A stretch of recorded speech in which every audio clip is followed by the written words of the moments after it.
Hello, I'm Vine and welcome to Overthinking. This time I wanna tell you about John B. Calhoun experiment, sometimes called a mouse utopia, and why I hate when people talk about it. So, first things first.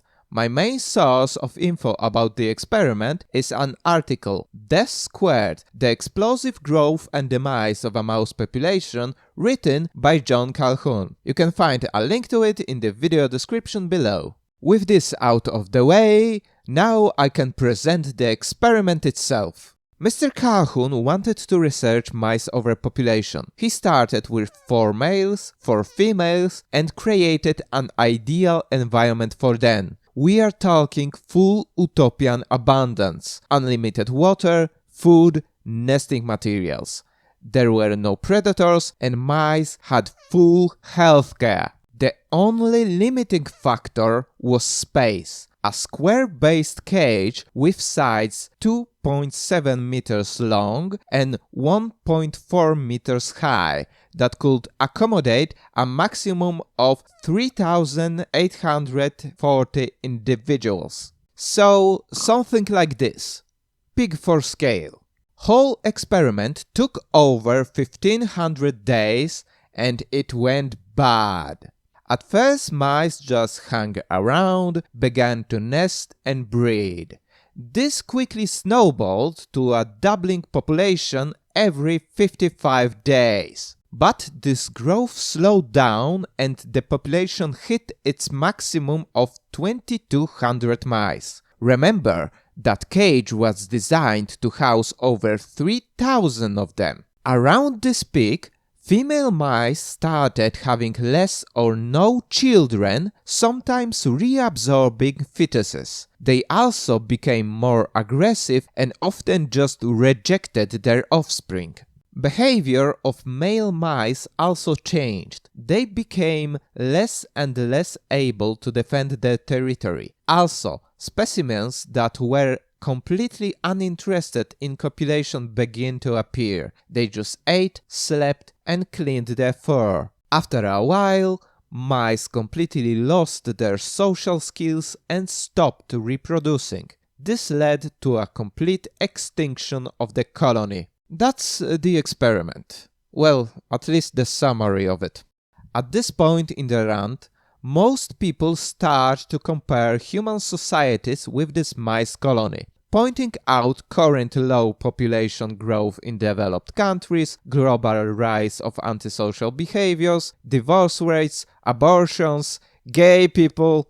They often let you, the viewer, draw the conclusion that the easy life of resource abundance leads to social stagnation and possible extinction. That's of course only when they don't tell you this in the face. But I'm not gonna do it. Because like those people, I just manipulated you. To be clear, I didn't lie. I presented the whole experiment as it was. But in my summary, I omitted the conclusions of Calhoun himself. You see, in the article he stated that social degradation began when young mice were unable to find their place in social hierarchy. So if anything, this experiment proves that lack of social mobility is a Malthusian limit. Resource abundance does not lead directly to social extinction. Whole experiment leads me to think about space itself as a resource. Because if the box were endless, the mouse population would grow forever. Of course, such extinctions would occur locally, but would quickly be filled by mice from farther corners of infinite space. So, hypothetically, migration would solve the problem. But Mr. Calhoun counted emigration as death. He assumed that any other environment would be unfavorable to mice and just kill them. Which is quite a generalization, because in nature, unfavorable environments are not necessarily death sentences, and they don't have to be unfavorable in the first place. Pet shops and breeders often create environments similar to described in the experiment. Of course, they don't have infinite space, but they definitely have infinite migration, aka selling and buying mice, often between themselves. With this, social mobility in mice society is in constant flow, and we don't really see any population collapses there. But I digress. The topic of this video is why I hate when people talk about Miceutopia and not the experiment itself. Criticizing it is for smarter people than me. My cause for hate is this. People that give Mouse-utopia as an example of bad influence of resource abundance are misleading you, intentionally or not, often to back up some political agenda.